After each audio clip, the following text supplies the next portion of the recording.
قابلني على 108. انتصار غريب.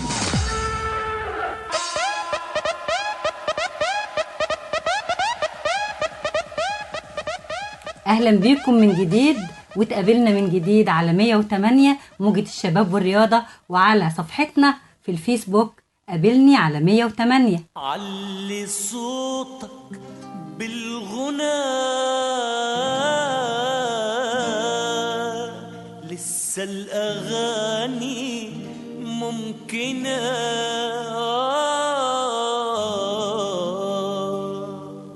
ولسه ياما ياما ياما ياما في عمرنا. هنغني وهنفضل نغني في الإذاعة المصرية ومن خلال الإعلام المصري، لكن هل لسه دور الإذاعة زي زمان؟ طبعا الإجابة معروفة للجميع، إن كارت المرور كان من الإذاعة المصرية وتراجع هذا الدور مع الأسف.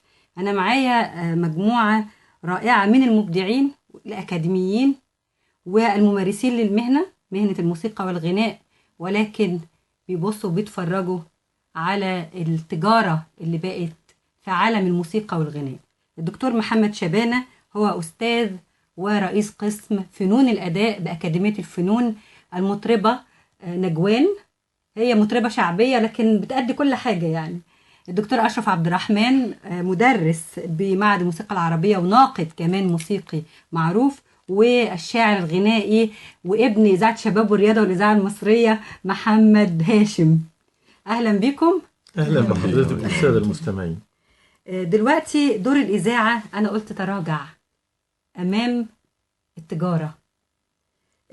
نبدأ بنجوان، على أساس إن أنت مطربة حفرتي بضوافرك وبدأتي تتعرفي، وأنت عاملة برومو إذاعة شعبيات برضو، يعني تعتبري أهو من ولاد برضو الإذاعة المصرية. ليه شرف طبعا. طيب دلوقتي يا نجوان، أنت حفرتي بضوافرك، كنت مستنية إيه من الإذاعة تحفر يعني الجوانب اللي المفروض الإذاعة تعملها مع نجوان غير البرومو بتاع إذاعة شعبيات؟ طبعا في البداية عايزة أقول إن أنا ليا شرف طبعا، أنا قاعدة مع نخبة كبيرة جدا من السادة المحترمين في الفن وفي المجال، ومع حضرتك طبعا، وإذاعة الشباب والرياضة ليها كل الاحترام والتقدير. زمان كان في 3 إذاعات، القاهرة كبرى والشباب والرياضة والشرق الأوسط. لا كان في البرنامج العام طبعا يعني يمكن أنا من صغيرة كنت بسمع الحاجات دي، كنت دايما الاقي والقناه الاولى والقناه الثانيه والقناه الثالثه، فدايما فلما يكون الحاجه صغيره بيظهر فيها الفنان، لما يكون المجال صغير بيظهر فيه الفنان.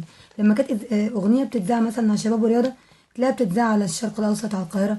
دلوقتي القنوات بقى فيه 5000 قناه ب 5000 تردد ب 5000 اذاعه. الموضوع كبر قوي ووسع قوي، فمش شايفه ان دلوقتي بقى في دور للاذاعه والتلفزيون في ان مطرب ينتشر او يطلع جنب القنوات التانية اللي احنا بنشوفها، اللي هي القنوات الخاصه، القنوات الفضائيه المنتشره الخاصه. دكتور محمد شبانة، حضرتك استاذ فنون الاداء، يعني بتقيم الناس اللي بتغني والناس اللي على الساحه. نجوان بتقول ان يعني احنا مش قادرين نقف قدام المنتشر انا شايفه ان وراه فلوس، وراه تجارة، وراه مكسب وخسارة. الأصوات بتطلع بدون المقاييس اللي حضرتك درستها. كان زمان أضواء المدينة، وكان زمان ركن الهواة عندنا في الإذاعة بيطلع واحد زي عبد الحليم، واحد زي عبد اللطيف التلباني، هاني شاكر، مش عايزة أعد. النهاردة إيه الوضع اللي بقينا فيه ده؟ شوفي، بداية أنا عايز أقول لحضرتك إن أنا يعني أستاذ أكاديمي الآن، لكن أنا مطرب باطنا في إذاعة جمهورية مصر العربية منذ سنة 84 وفي التلفزيون المصري. وأنا شاعر، كتبت السيدة وردة والسيدة أنغام ومحمد الحلو وآخرين. فأنا يعني ابن المجال، سواء في جانب الممارسة أو في جانب الدراسة. وتجربتي هي تجربة الفنان اللي حاول وربما خد حظ قليل أو كثير. لكن حضرتك بتثيري قضايا مهمة، هي قضية كبيرة، يعني قضية إنه مسألة المال ومسألة الإبداع.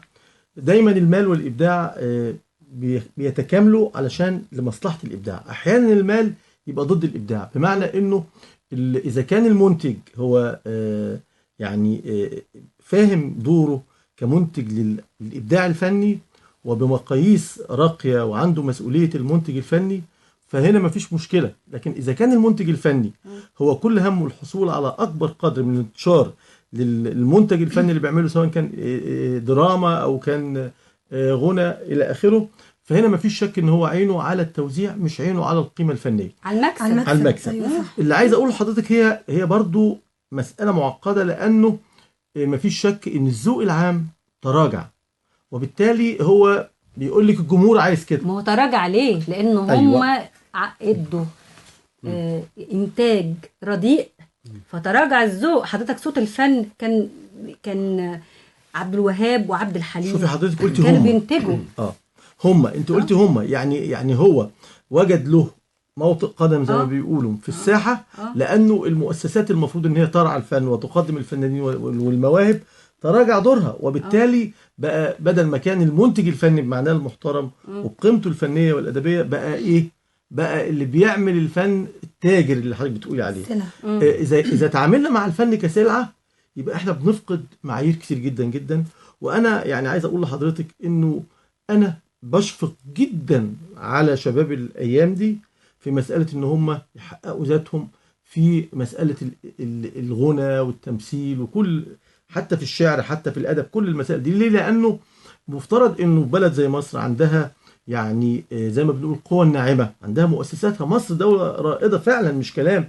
يعني البعض بيتصور إن احنا بنتشدق بقيمة مصر، لكن لا، مصر بلد عظيمة، بلد لها عمق حضاري، بلد لها دور ريادي في المنطقة، بلد خدمت اللغة العربية وخدمت القومية العربية وخدمت الإبداع العربي، حتى خدمت الدين الإسلامي. فإذا الدور ده تراجع، فما فيش شك إنه الذوق العام بيتراجع، وبالتالي هنا بتيجي الفرصة زي ما حضرتك قلتي للتجار اللي كل همه إن هو ينتج سلعة يبيعها بصرف النظر عن تأثيرها الإيجابي في المتلقي، سواء كان في مصر أو خارج مصر. دكتور أشرف عبد الرحمن، يمكن دور الناقد زمان مظبوط كان ملموس وكان بيحرك. يعني أنا معلوماتي، أنا كنت بعرف الأستاذ محمد تبارك الناقد الفني الشهير، يعني الله يرحمه. كان واحد زي محمد عبد الوهاب كان بيعمل لقلم محمد تبارك 1000 حساب. مظبوط. وبيهتم بالنقد وازاي يتقال ان في اغنيه كذا، وكان حريص جدا. دلوقتي انت في مأزق، انت بتشوف بتسمع حاجات، ايه الكلام اللي بيتقال والالحان اللي بتتقال، او هي مش الحان، هي اي كلام او اي انغام مرصوصه. دور الناقد هنا بيبقى صعب جدا. طيب مع تراجع بقى دور الدوله في مصر، انت بتشتغل ازاي وانت مطرب وملحن، وانا سامعه لك حاجات دينيه وحاجات وصفيه وكده؟ تشتغل ازاي كناقد في الجو ده؟ انا بالنسبه للنقد، احنا عندنا ازمه خطيره جدا في النقد الموسيقي في مصر. ان اصبح ان لو احنا حضرتك بتقولي ان كان محمد التابعي او مدحت عاصم وكل الناس اللي كانت بتكتب في الموسيقى زمان، كان محمد عبد الوهاب وكبار المطربين وكبار الملحنين بيعملوا لهم حساب.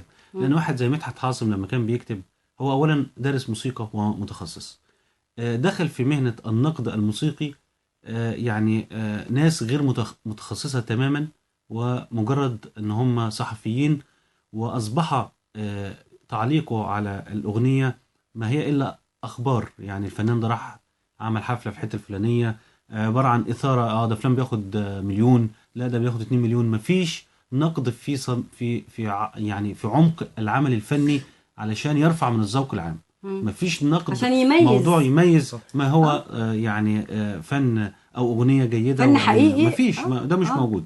فعمليه النقد دي برضو نفس حال ما يحدث في الغناء من تدهور، حدث ايضا في النقد وفي حتى في الصحف. لما قليل جدا لما نلاقي، يعني كان زمان سنه 1936 الدكتور محمود الحفني كان عامل مجله اسمها المجله الموسيقيه، كان فيها نقد وفيها تاريخ موسيقى وفيها كل شيء يرفع من الذوق. طبعا محمد هاشم، انا قلت ان هو ابن الاذاعه المصريه. انت محمد بتكتب اغاني اطفال وبتكتب اغاني كتير يعني، لكن انت مازج بين الاغنيه الوطنيه واغنيه الطفل، يعني الطفل اللي بيغني وطني، وبعد شويه هنسمع نماذج. انت شغال في الاذاعه بس اغلب شغلك ما بتاخدش على الفلوس برضه. هو الموضوع يعني احنا عايزين نقول زي الدكتور ما قال، دكتور محمد في البداية قال ان احنا عندنا حاجتين، عندنا سلعة مم. كويس، وعندنا منتج. لو حولنا المنتج لسلعة يبقى انت لازم في مكسب وخسارة، لكن لو حولت المنتج ان انت عايز تطلع ذوق راقي، وعايز تطلع هدف عايز تلعب عليه، وقيمة عايز علشان انا ابتديت في الإذاعة وشفت الناس الكبار اللي كنت بحلم ابقى زيهم في الإذاعة، واتربيت على نفس السلم اللي هم ماشيين عليه. علشان كده انا عايز نفس الجيل اللي يطلع من نفس المكان الأصيل. انت عندك اصرار انت والمجموعه اللي شغال معاها ان انت تحافظ على المستوى تمام. في المؤسسه بتاعت الدوله. هايل. هل الهدف بقى، الهدف اللي يعني المفروض نوصل له من كل الشغل دوت هيتحقق في ظل يعني نفس الاسلوب اللي احنا بنتبعه؟ لا نفس الاسلوب. هنزهق، يعني هنوصل لمرحله معينه ان احنا هنزهق وكفايه ومش هنعمل اكتر من كده، لان كل واحد من الفنانين الموجودين كتير جدا وانت عارفاهم كويس، كل واحد ليه دور بيلعبه، بيجي يتبرع باجره ويتنازل عن اجره علشان مصلحه الاذاعه ممكن تفتح لنا الاستوديو عشان نسجل فيه، وده حصل مع اخر حاجه كنا عاملينها مع الفنانه ريهام عبد الحكيم. جت مشكوره وسجلت مع الاطفال وعملنا حاجه، والحسن الحظ ان الاوبريت ده او الاغنيه دي طلعت اتخذت المركز الاول في الاذاعه بالنسبه لاغاني الاطفال اللي هي في خلال حلم بكره. فتخيلي ان انت بتعمل حاجه، انت مش بتسعى ان انت تاخد مركز اول، انت بتسعى ان انت بتقول حاجه للاطفال بشكل حلو، انها تاخد مركز او ما تاخدش مركز، فكان في هدف. ما بتسعاش للمركز، بس معنى كده ان في ناس كتير بيحاولوا لكن مش عارفين يطرقوا الباب الاصلي. يعني اي حد بيغني بعتبره بره الاذاعه زي بالظبط ما نقول في طفل شوارع، في مطرب شارع. صحيح. احنا هنكمل كلامنا لرصد المشكله ودور الاذاعه والمؤسسه الاعلاميه في عوده نقول امبراطوريه الموسيقى والغناء المصريه، اللي كانت بتعمل عمليه صياغه جميله للذوق العام ولاخلاقيات كمان المواطن، اللي انسحب كل دوت في الفترة الأخيرة نتيجة للتجارة ونتيجة كمان لتراجع دور الإعلام المصري. بعد هذا الفاصل وهنرجع تاني نتقابل على 108 وقابلني على 108.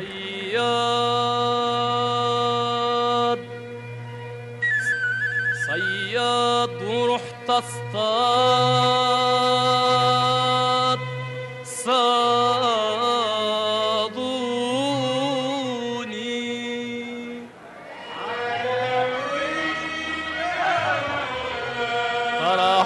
شبكهم برمش العين صادوني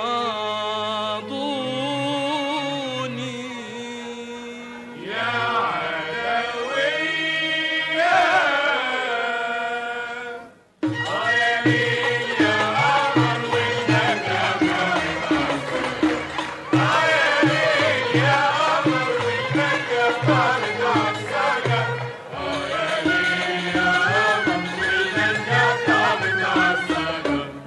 اسقيني يا شابة ونوليني حبة مية، اسقيني يا شابة ونوليني حبة مية، اسم النبي حرصك اسمك ايه رد عليا عدوية، اسم النبي حرصك اسمك ايه رد عليا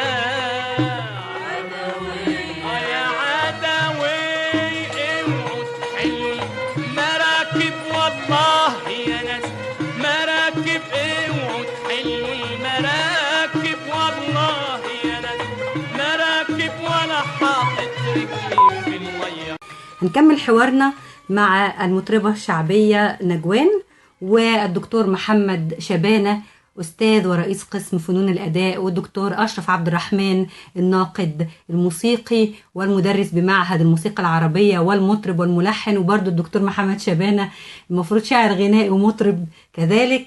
ابن الإذاعة محمد هاشم الشاعر الغنائي والمؤلف الإذاعي.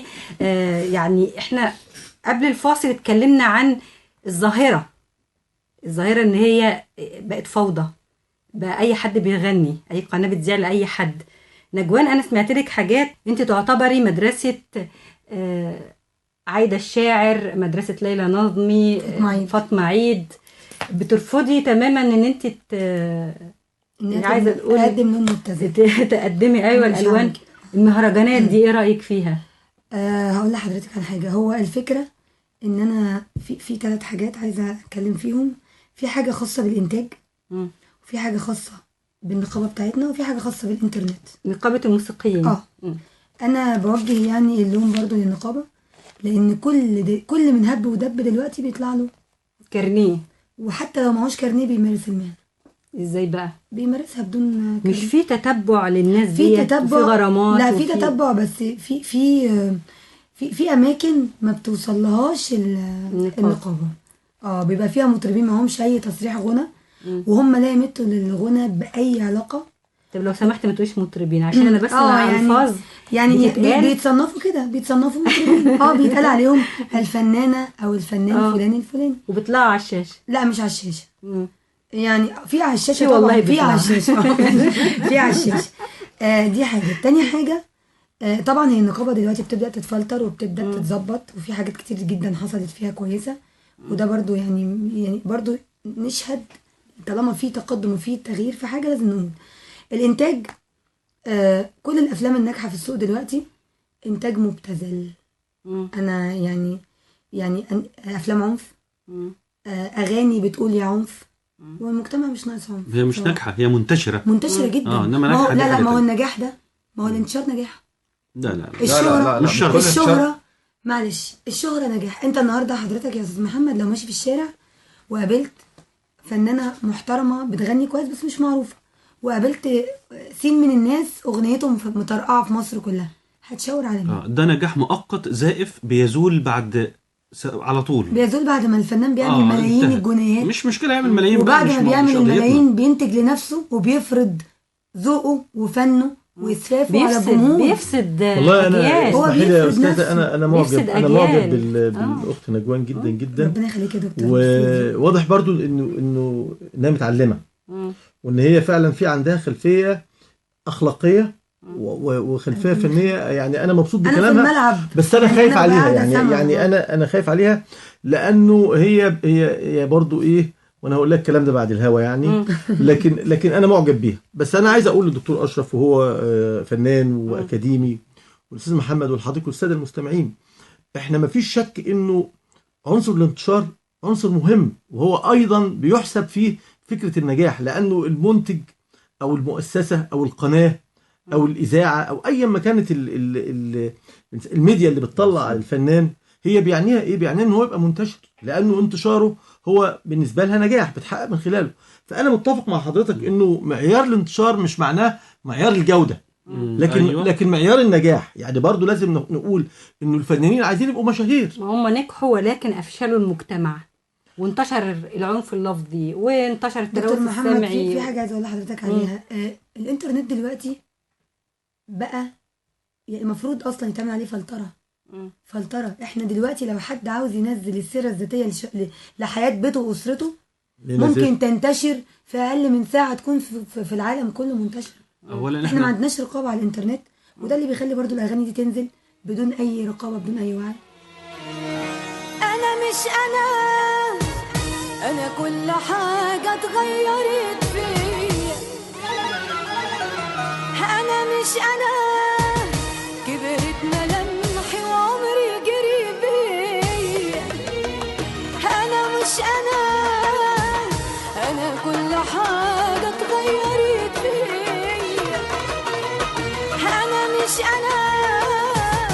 كبرت ملامحي وعمري جري بيا. انا اللي من كتر الهموم ما بقتش شايفه.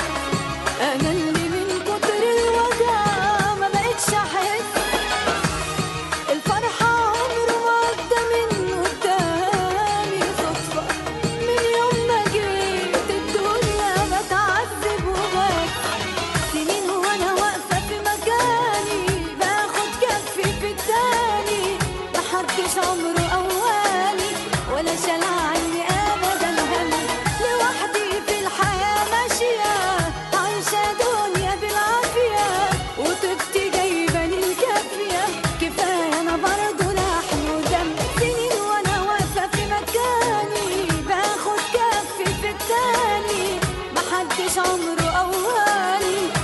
شال عني ابدا هم، لوحدي في الحياه ماشيه، عايشه يا دنيا بالعافيه، بنتي جايبه للكافيه، حرام انا برضه لاحم ودم، قلبي وجعني ومحدش سمعني، وش معنى انا يعني حظي كده، يا دنيا كفايه ايه اخرك معايا، هاتيلي النهايه كده كتير كده. بنرجع مع الصحبة الجميلة في قابلني على 108. شكرا أحمد خلف، جاب لنا أغنية جميلة جدا لمطربة نجوان. مش طالعة مني كلمة مطربة شعبية نجوان يعني الأغنية اللي سمعناها تعتبر هي أغنية فيلم قادم. ان شاء الله. الأغنية وصفية بتوصف طبعا الدراما اللي هتحصل في الفيلم هي بتوصف حياه البطله، اه وفي نفس الوقت بتوصف حال البنات اللي في الشارع. ايوه. انا ليه بقول مش عايزه اقول مطربه الشعبيه، يعني حاسه ان انت ممكن تعملي اغاني شبابيه وتعملي احنا لعبنا أغاني. في الحته دي على ان حد قال لي، الملحن اللي عمل الاغنيه محمد عبد المنعم، قال لي انا عايزه احطك في حته جنب ذكرى، جنب شيرين. اطفال يا عيني لا يعوا من امر نفسهم حاجه، وعمال يسمع كلمات انا بعتبرها يعني كلمات شبه اباحيه بتتقال، ومش مفهوم هو بيقول ايه، والجرس مش عايزه اقول الموسيقي، الجرس الدوشجي اللي بيقولوه بيأذي الاذان، والاطفال بتقعد مش واعيه وعمالين يرقصوا في الافراح وفي الشوارع، وكله مضطر ان هو يسمع لان الدي جي بيبقى فاتح بصوت عالي وبسماعات كبيره. الشعب النهارده اي حد ركب على المصطلح وده غلط. طبعا انا متفق معاكي انه احنا بنقلل قيمه مصطلح الشعبي، لان الشعبي جاي من الشعب، والشعب المصري في اصله الحقيقي هو شعب عظيم ونبيل وقيمه محترمه، والمقصود بحقيقي بكلمه الشعبي هو اللي طالع من الشعب المصري بيعبر عن قيمه الايجابيه. للاسف الشديد احنا قلنا على العشوائي ان هو شعبي، وبدانا زي ما حضرتك قلتي نحمل هذا المصطلح مفاهيم سلبيه، سواء في المساكن الشعبيه، سواء في الاكلات الشعبيه، سواء في اللبس الشعبي، سواء في المناطق الشعبيه، مع انه احنا لما نشوف قيم المناطق الشعبيه حتى فيها قيم التكافل والتفاعل بين الناس وبعضها وحب الناس لبعضهم ومعرفتهم لبعض.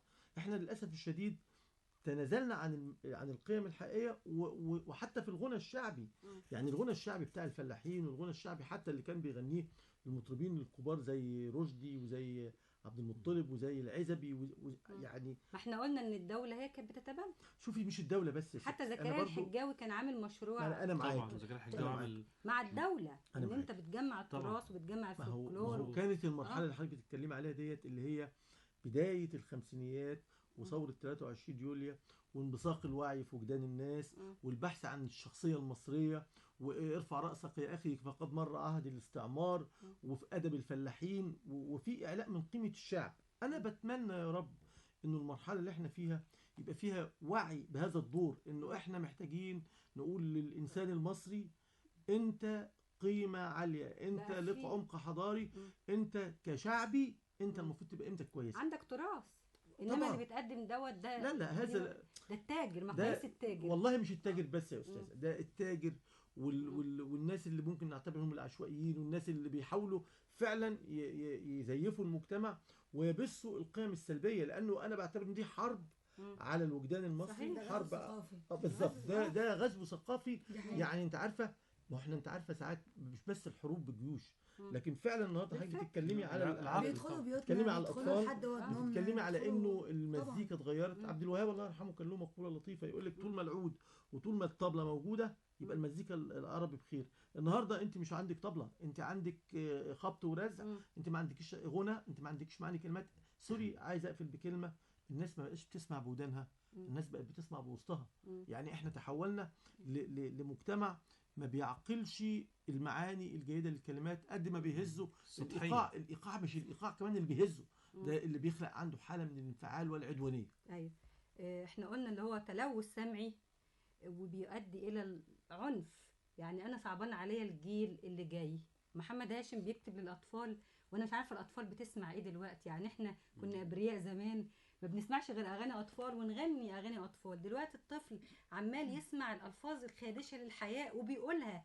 الولد مش باين من الارض وعمال يقول الالفاظ دي وهو لا يعيها، وامه فرحانه وابوه فرحان وواخدينه الفرح يسمع الكلام وشكل طب أنا الرأس عايز- لا. شكل الرأس كمان اتغير قوي يعني شكل طبعاً، الرأس طبعاً. الأطفال يعني اتغير. عايز اقول لكم مفاجاه دي كانت سبب سعادتي وسبب التفاؤل في الفتره اللي جايه يعني.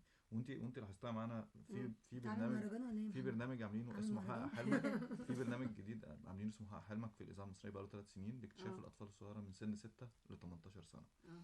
ده في البرنامج العام. في البرنامج العام حضرتك حضرتي معانا. الاطفال لما بييجوا يختبروا بالنسبه اللي بيغنوا، المفاجاه ان هم بيغنوا الاغاني القديمه، أيوة. ام كلثوم وعبد الوهاب والاغاني الوطنيه. مم. مفيش حد فيهم بيغني الاغاني اللي احنا بنسمعها ده في ميكروباص. انا ممكن اقول ولا حاجه يا في محمد؟ دول اطفال موهوبين. لا لا بترجع لا للأسرة. لا لا الأسرة طالما الاسره سمعت الأسرة. البرنامج في الاذاعه، وطالما اسره بتسمع الاذاعه اصلا، تبقى اسره محترمه. كويس. لكن انت انزل الشارع الطبيعي بتاع الناس الطبيعيين بقى، هتسمع حاجات انا ما قلتش، لا انا بتكلم على فئه، انا بتكلم كمان على فئه. لا انا عايز اقوله حتى لو اللي جاي عشان يقول في الاذاعه، فده بينتج عنه شريحه موجوده في المجتمع رافضه لكل اللي بيحصل. عندك تجربه لطيفه جدا انا بس عايز اللي هو اتكلم على بيبني- رفض دي بس يا محمد. يعني عفوا، لان دي قضيه خطيره اللي حضرتك بتقولها. احنا في عندنا اتكلم مع حضرتك بصفتي راجل بشتغل في الثقافه، تمام. انه احنا في عندنا حاله انفصام، بمعنى ان احنا عندنا وجه وعندنا قناع. اما اقعد مع نفسي اسمع اللي بتقولوا بقى عليه نجوان، واللي بيقولوه اديك في الجيركن تركن وشربت حجرين على الشيشه وكل الكلام ده. اما اجي بقى اقابل حضرتك الاستاذ محمد بقى، او اقابل ميكروفون الاذاعه، او اقابل الكاميرا، فابدو بقى بالوجه الاخر، لا انا بسمع ام كلثوم وعبد الوهاب وما الى ذلك. احنا نفسنا نتخلص من هذه المساله بحيث انه مجمل الثقافه او الثقافه العامه عندنا تبقى منضبطه. فدي انا الفكره. ممكن اقول حاجه؟ انا اصحابي بتوع بيغنوا مهرجانات على فكره، يعني هم اصحابي جدا وانتيم وبقعد معاهم كل يوم، اللي احنا بنتكلم عليهم دول.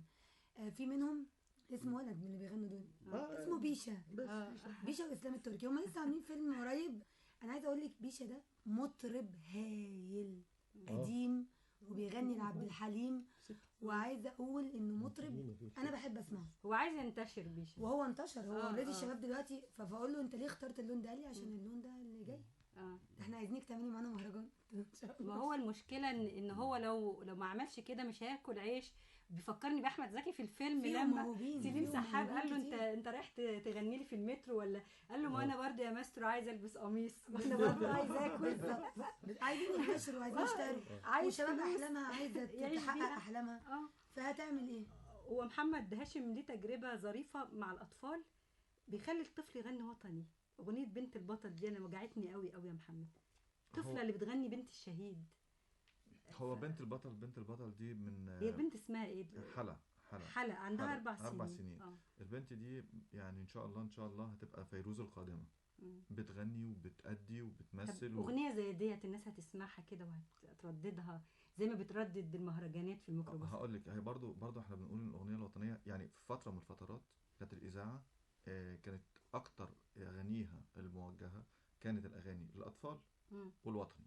الاذاعه كانت لها دور كبير في الموضوع ده. الاغنيه الوطنيه، الاغنيه للبنت دي ان شاء الله هتحقق نجاح كويس، لان لسه ما نزلتش، بس لما تنزل مصوره هتنزل بشكل حلو، لان اكيد انتوا هتسمعوا وتعلقوا عليها طبعا معايا اساتذه كبار. يا رب يبقى كل الاطفال بيغنوا الاغاني اللي فعلا موجهه للاطفال والكبار. احنا بنغني فيها مسؤوليه الاحساس بالوطن والانتماء اليه، يعني فده شيء جميل. احنا بنغني ذهب الليل وبنغني والله مش عسكري ابو بندقيه بتاعت الاطفال القديمه. هم زمانها جايه، هم زمانها جايه.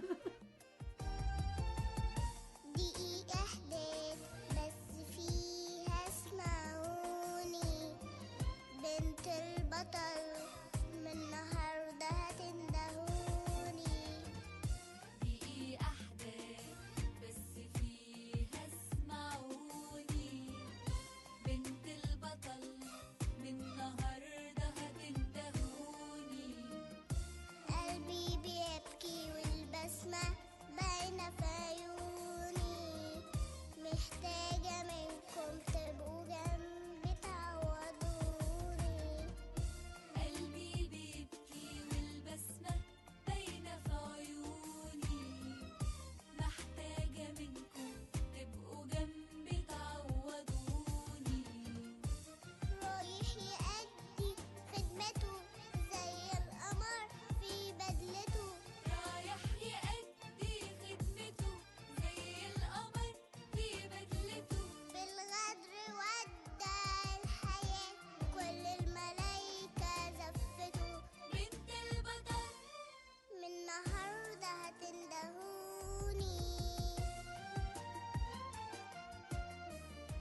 بكم مرة تانية في قابلني على 108. يمكن الأغنية الدينية، يعني أغنية الطفل احنا اتكلمنا عنها، ما عادش فيه إنتاج منظم للأغنية الدينية برضو زي أغنية الطفل. يعني أغنية الطفل برضو بقت في مهب الريح. أغنية بتتقال زي بنت البطل بتاعت محمد هاشم، بتتقال برعاية مؤسسة عشان في ظرف تاريخي معين، لكن ما عادش فيه المؤسسة الإعلامية أو الدولة أو التبني الكامل إن يبقى فيه إنتاج منظم لأغنية الطفل، وكذلك الأغنية الدينية.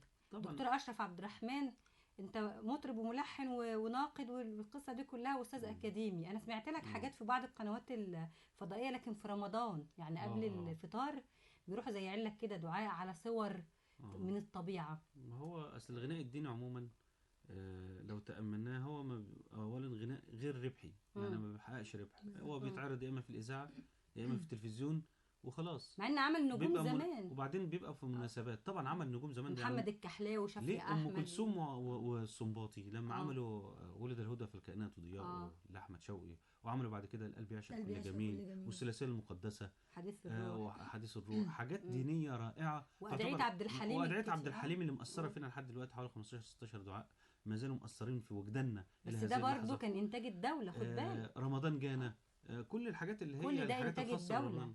لا مش كله انتاج مش كله انتاج الدوله. كل انتاج ام كلثوم مش انتاج الدوله، يعني حاجات ام كلثوم، اعمال عبد الحليم ليست انتاج الدوله، لكن هي الدوله تعرف فين. ما انا قلت عبد الحليم كان عبد الحليم كان بينتج، يعني لكن انا بعني بالدوله مش الاذاعه بالذات او مؤسسه ثانيه. انا بعني بالدوله الدوله المصريه اللي كانت بترعى الفن، بتتبنى هذا الانتاج الراقي وتقدمه للناس وتؤثر في وجدانهم. وده كلام حضرتك انما الغناء الديني يا دكتور شبانه دلوقتي ما عادش حد بيعمل اغاني دينيه سوى طبعا المطربين الكبار. وجدوا ان سوق الكاسيت انت تجربتك كانت منحصره في ان بعض القنوات الفضائيه عايزه يعني تقدم حاجه قبل بعض الادعيه لرمضان، فعملت بعض الادعيه وتم توزيعها على مجموعه من القنوات واتعرضت كمناسبه حوالي 6-7 ادعيه، انما مش حاجه منظمه. لا كمناسبه عشان رمضان بس، عشان يغطوا فترات يعني فقرات دينيه جديده، خاصة الأغاني الدينية كلها قديمة اللي عندهم مثلا، فاضطروا إن هو يعملوا حاجات جديدة. النقشبندي ده الواحد إنتاج الإذاعة. دكتور حضرتك يعني النقطة دي مهمة، إن هي الأغاني الوطنية والأغاني الأطفال وأغاني الدينية. في معظم الناس اللي بتعمل الأغاني دي بتعملها زي ما حضرتك بتقول، ما بتهدفش الربح. فممكن تعملها وانت بتعملها هديه. انا بعملها عن حب في الاخر، مش عن حب. ما هو انت كل اعمالك اللي هتعملها دايما كل واحد ما بيعمل عمل بيعمله عن حب، لكن في الاخر اللي انا عايز اقوله في حب وفي الاخر مجانا. فمش كتير بيتعمل، لانك انت مش على طول هتفضل تعمل ده. يعني لو في مؤسسه بترعى ده، زي ما حضرتك كنت بتقولي ان في الدوله بترعى ده، هي اللي هتدور ان انت مين اللي بيلحن كويس في الاغاني الدينيه، فلان، هتديله الاجر المقابل هذا العمل. النقشبندي يعني معظم اللي غناه كان بليغ حمدي، الحان بليغ حمدي. الحان بليغ ولحد النهارده وانتاج الاذاعه، نرجع تاني كده ده مهم. انتاج الاذاعه لانه مرتبط زي ما حضراتكم اشرتم بشهر رمضان، ودي التواشيح والاناشيد اللي بتتقال قبل الفطار مباشره. وما فيش شك انه اللي عمله النقشبندي وبليغ حمدي وعبد الفتاح مصطفى ده يعني انا بعتبره من مدرسه لمن يريد ان يتعلم ان يقدم الاغنيه الدينيه الراقيه، اللي مش بس مفهومها ديني بس يا استاذ محمد. ده يا رب امتي. انا عايز اقول لحضرتك انه دي فتره الستينيات اللي كانت قبل حرب 73 اللي كان فيها الحس الوطني حاضر ايضا. فهي الفكره، انا بس يعني عايز اقول لحضرتك انه الفنان مش دايما بيعمل فنه علشان الماده، لكن هو لو الفنان الراقي، الفنان اللي بيعمل تاريخ، بيبص على الصورة الكاملة لما يقدمه. عشان كده لازم يقدم القصيدة، لازم يقدم الأغنية الدينية، الأغنية الوطنية، الأغنية الوصفية، جنب الأغنية العاطفية اللي هي ممكن تبقى هي اللي بتحقق له مجمل الشهرة العامة. ده الفنان مش البياع. ما دلوقتي بقى، ما هو أنت يا أستاذة بتتكلمي في قصة إن إحنا في زمن المادة فيه أصبحت طاغية، حتى العلاقات الإنسانية هي علاقات مادية للأسف الشديد. فأنا معاكي إنه يعني إحنا نحاول بقدر الإمكان إن إحنا نقدم القيمة على المادة علشان المجتمع حتى يخف، يعني يشفى. بعودة الدور للدولة إن شاء الله. إن شاء الله إن شاء الله.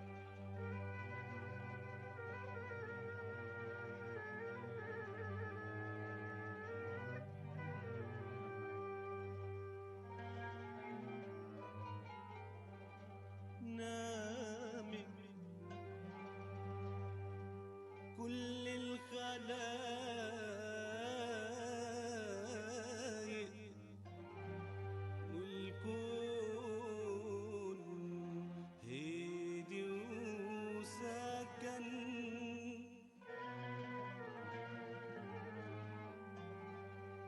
إلا مالك الملكوت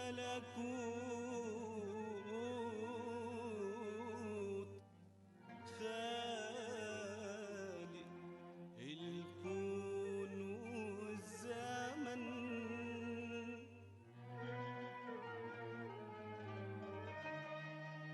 ولا يطلع نهار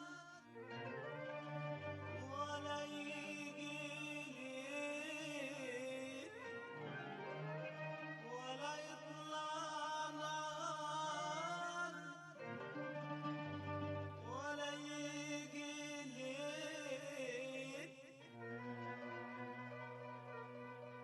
ولا تصحى العيون إلا إن وحده أذن.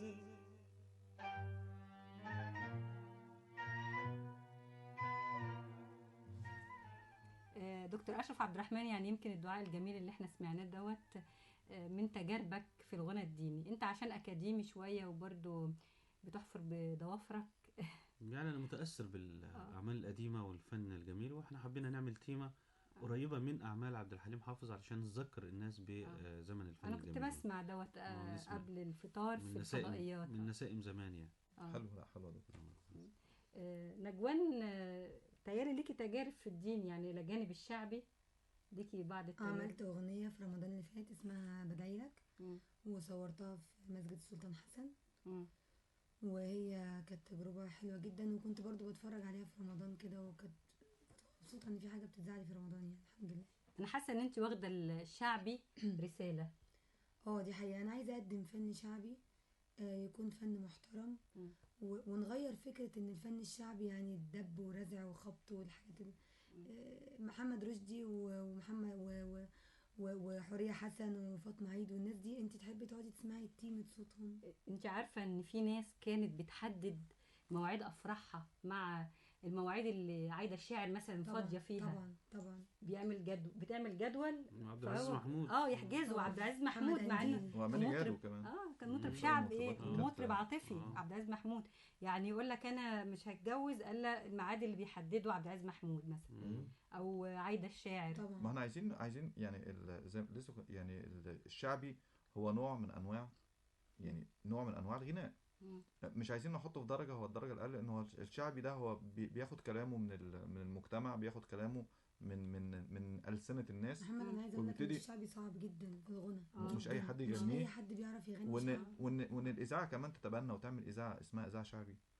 كويس. فده معنى كده برضو إن هو بينقي، عايز برضو يسمع، عايز يدعم الجمهور، يسمع الجمهور الشعبي الحقيقي. احنا ما نذيعش مهرجانات، خاصة ان الغناء الشعبي مؤثر جدا في كل الطبقات وفي كل المجتمع، سواء مثقف او سواء في افراحنا في احتفالاتنا في افراحنا في احتفالاتنا في اعيادنا محتاجين اللون ده علشان هو اللي بيعبر عن فرحتنا. احنا عندنا مشكلة استاذ محمد ان الشعبي اللي هو بيتقدم دلوقتي، الشعبي زمان كان بيحمل القيمة ويحمل الحكمة ويحمل النصح ويحمل كل شيء، المعاني الجميلة، وبيحمل الطرب ايضا.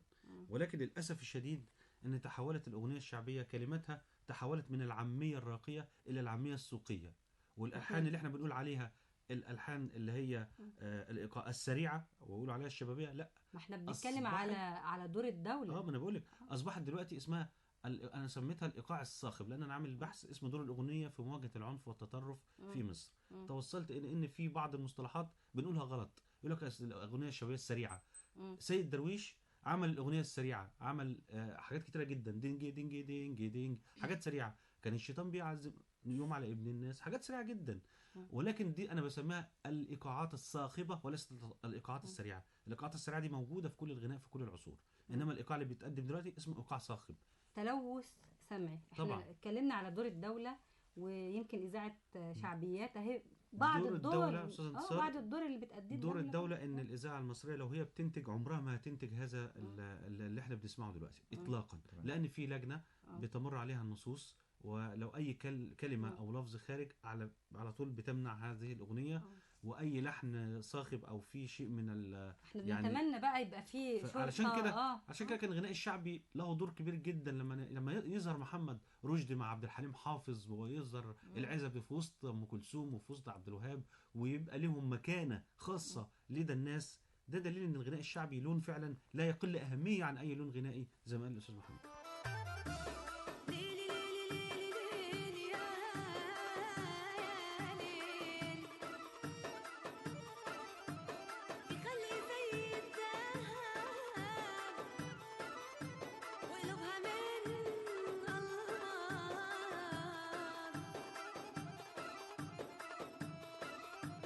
وخلي جو التعب معجونة بالألغاز،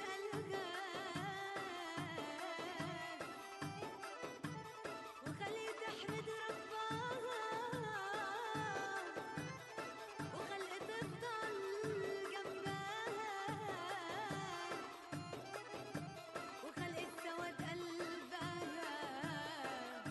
خلي السواد قلبها عايزة الحريق بالجاز.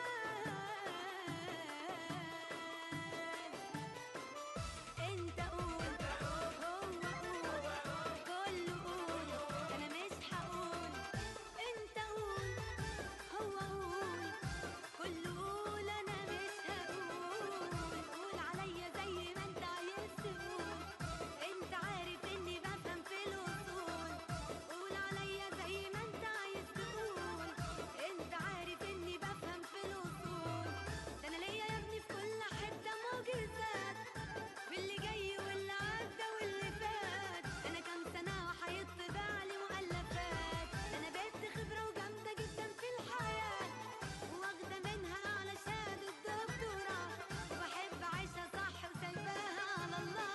طب يلا قول هو قول طب كله قول انا مش هقول، انت قول هو قول كله قول انا.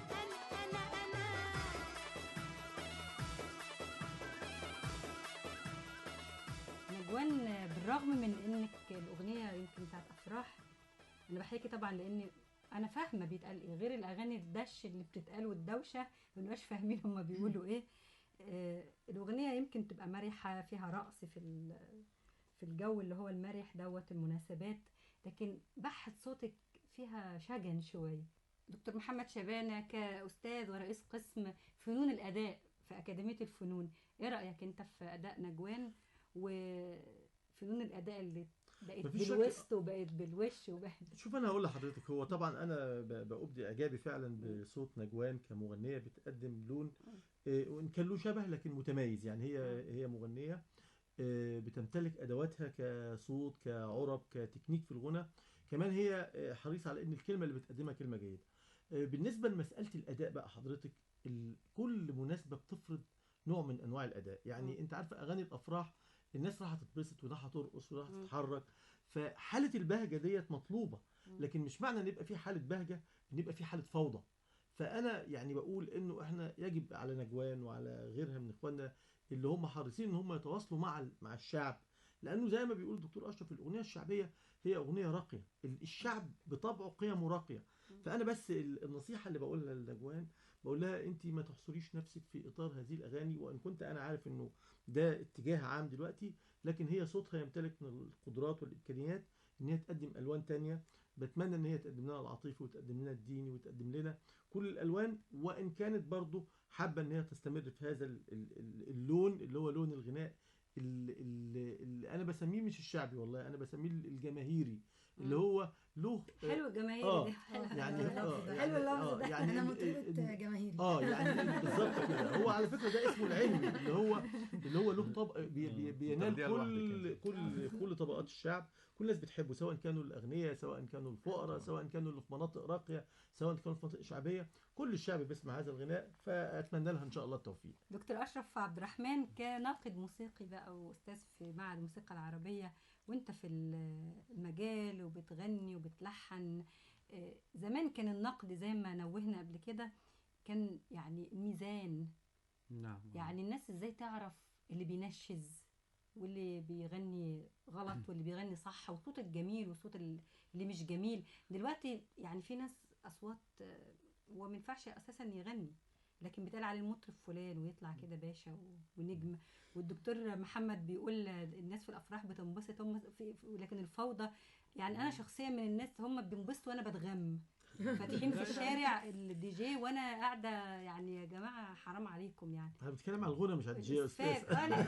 ما بنتكلم على اللايف، بنتكلم على نجوان بتغني يا على دكتور، سين ما او هم ضوضاء صوتي. هم بيذيعوا حاجات مش اغاني ضوضاء. وبيقعدوا يرقصوا على انا مش عارفه يعني ايه المتعه في ان انا اسمع الضوضاء دي. الدكتور محمد قال ان دلوقتي بقى في سطحيه في كل شيء، من ضمنها الغناء. ما عادوش حتى بيفكروا في معنى الكلمه.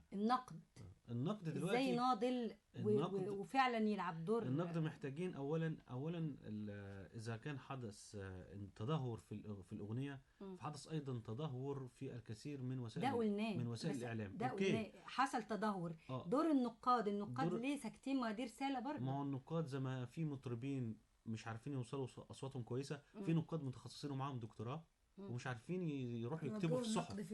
لا، الصحف ما بتهتمش. الصحف طبعا ما بتهتمش بالنقد الجيد او النقد الموضوعي. هو عايز اخبار فنيه تعمل يعني بروباغندا.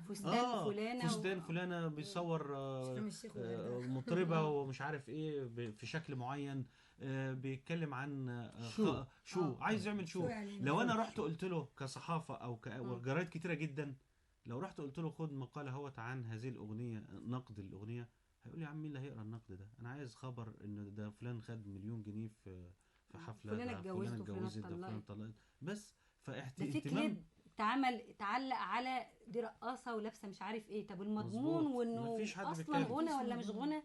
انا جوان ما سمعناش ده ايه. دكتور اشرف انا عاوزاك بقى تنتقد، يلا خد فرصتك دلوقتي. لا نجوان انا يعني بالنسبه لي كناقد بالنسبه لنجوان صوتها في خامه كويسه قوي، صوتها حساس، صوتها عندها حليات جميله نادره ان هي تبقى موجوده، هيميزها. ده الحليات اللي فيها هتميزها. ولكن انا مش عايزها تنحصر في الاغنيه الشعبيه، اغنيه الافراح الجماهيريه زي ما قال الدكتور محمد. ولكن عايزينها برضو الغناء الشعبي الكلاسيكي الجميل. انا واخده نجوان نموذج للشباب اللي بيحفر زي ما قلت بتوفره. يعني هي بتنتج لنفسها، بتسوق لنفسها، مش عارفه ويب سايت، يوتيوب، القصه دي كلها. فين وفين لما اتعملت اذاعه زي شعبيات وتعرفوا عليها وعملت لهم برومو او هتشتغل يعني بعض الاشياء فيها. في كتير بقى طابور طويل عريض. يمكن محمد هاشم بيعرف فنانين كتار من النوعيه دي. النوعيه يعني احنا سمعنا اغاني اطفال عملها ريهام عبد الحكيم. ريهام متعينه في الاذاعه، امال ماهر متعينه في الاذاعه وبنت الاذاعه وخارجه من الاذاعه، لكن ما خدتش فرصتها وانتشرت قوي قوي قوي غير بالتجار اللي بداوا يعملوا لها حفلات خاصه وينتجوا لها والقصه دي. انت بتشوف بعينيك الناس الموهوبه وبيروحوا يتجوزوا بتهيألي ويقعدوا في البيت ولا لا هو اللي بيحصل مشكله اللي بيحصل مشكله بالظبط. يعني اللي بيحصل ان في مجموعه كبيره جدا من الفنانين والمطربات والمطربين اللي احنا على علاقه ببعض بيلاقوا صعوبه عشان يظهروا، فبينتجوا لنفسهم، لان مفيش منتج هيعمل لهم غير لهم منتج اللي هيعمل لهم باسلوبه. انا عايزه اناقش حاجه على السريع كده. يعني انا شايفاكم كلكم مجموعه كويسه، وانت يا محمد بتعمل حاجات هداءات للاذاعه المصريه وحاجات جيده للاطفال. لكن ليه احنا وانتقدنا دلوقتي نقابه المهن الموسيقيه وغيرها من النقابات، ليه ما يبقاش في رابطه للناس للفن، للدفاع عن الفن الاصيل؟ الدنيا بتتفلتر دلوقتي وفعلا بينزل حملات على الاماكن، وده شيء انا شايفاه بعيني. ليه ما يبقاش في، هي النقابه بتفلتر دلوقتي طيب ليه ما يبقاش في يعني توجه عام ان احنا نعمل كده رابطه لمواجهه التيار ده؟ انا حاسه ان هم مترابطين، ما اعرفش ليه. احنا دلوقتي موجودين، لكن احنا مش مترابطين. احنا موجودين 5. اوكي، لو قلنا هنعمل رابطه علشان نواجه ده، هنواجه ده لازم نواجهه بميكروفون، لازم نواجهه بقلم، لازم نواجهه بفن، بانترنت، بصحافه. لا بفن يقابل فن، منتج يقابل منتج. هتعمل فيلم انا هعمل لك فيلم، هتعمل اغنيه انا هعمل لك اغنيه. هم الاقوى، احنا الاضعف، لان هم عندهم الفلوس اللي تخليك تعمل. مع تراجع دور الدوله ده أنا هقول حاجة. نأكد برضه. مع هقول حاجة. تراجع دور الدوله مهم طبعاً. نجوان لغايه دلوقتي مطربه محترمه بتنقي شغلها علشان هي بتنتجه، لكن لو جالها منتج معاه اغنيه هتكسر الدنيا وهيعرض فيها عليها. اسفاف والله جالي يا لا، محمد. مش قصدي جالي- فيها، ما بتكلمش على الاسفاف. انا هلغي موضوع الاسفاف، بس هو عايز دي اللي نجوان تنقيها. ممكن نجوان ساعتها مش بتنقي الكلمه اللي عايزاها، ما بتكلمش على الاسفاف خالص، ما بتنقيش الاسلوب اللي هي عايزاه. هي ممكن هتأدي ده علشان عايزه بعد كده اللي هي كانت بتقول عليه من شويه، ان هي تختار بعد كده الحاجه اللي هي عايزاها. والا تقعد في البيت يا بقى إلا تقعد 50 في سنه البيت. تكون كبرت في طيب، السن وصوتها هتبتدي راح هتواجه وهتبتدي تقف للناس دي، مش هتبقى موجوده. مش هتبقى موجوده. هو الكلام مش هيخلص. مع الاسف احنا مقابلتنا انتهت، فقابلنا على 108 والحوار مفتوح. اللي هيحل المشكله دي كلها مبعوث العنايه الالهيه لانقاذ الفن والموسيقى والذوق العام، الا وهي الدوله المصريه. برجع واقول ان الام لازم تتحمل مسؤوليه تربيه ابنائها. ما نسيبش الذوق العام في ايدين سين وعين ونون، وكل واحد بيبتكر اساليب من الفوضى السمعيه اللي بتنشئ اجيال عندها عنف لفظي وعنف بدني، وكمان عندها اباحيه وعندها الفاظ ما تتقالش، نتيجه لايه؟ انه تربوا على فن غير الرقابة جيد. مدام انتصار، الرقابة على كل ما هو مرئي ومسموع وداخل بيوتنا، هي دي القصة. وفي الشارع، ما هو مرئي ومسموع وداخل بيوتنا، في المدارس، في كل الكلام دوت. فالرقابة لو حطت قيود على الكلام ده يعني يمكن يحصل شوية تصفية وشوية تنقية للجو العام اللي احنا فيه.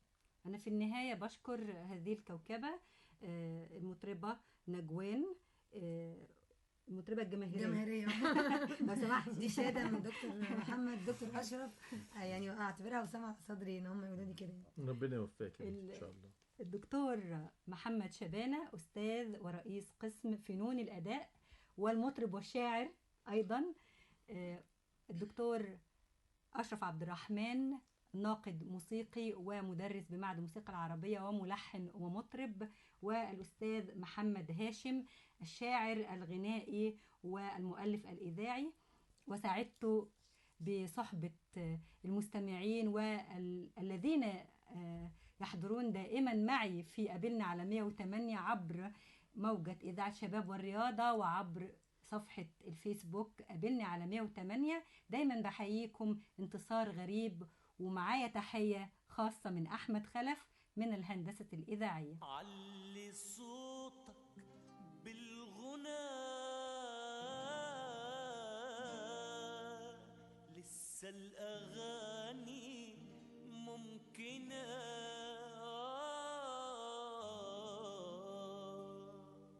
ولسه ياما ياما ياما ياما في عمرنا. علي صوتك علي صوتك بالغنى، لسه الأغاني ممكنة ممكنة. علي صوتك علي صوتك بالغنى، لسه الأغاني ممكنة ممكنة.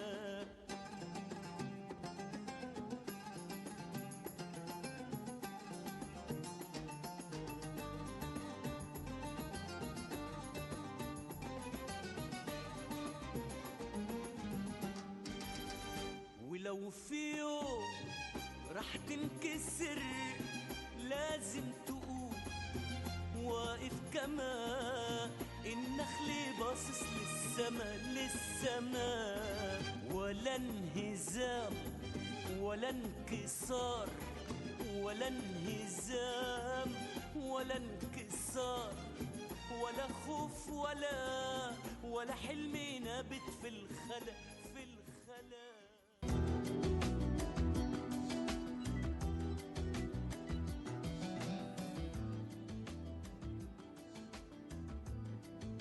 إذاعة شباب ورياضة من القاهرة تقدم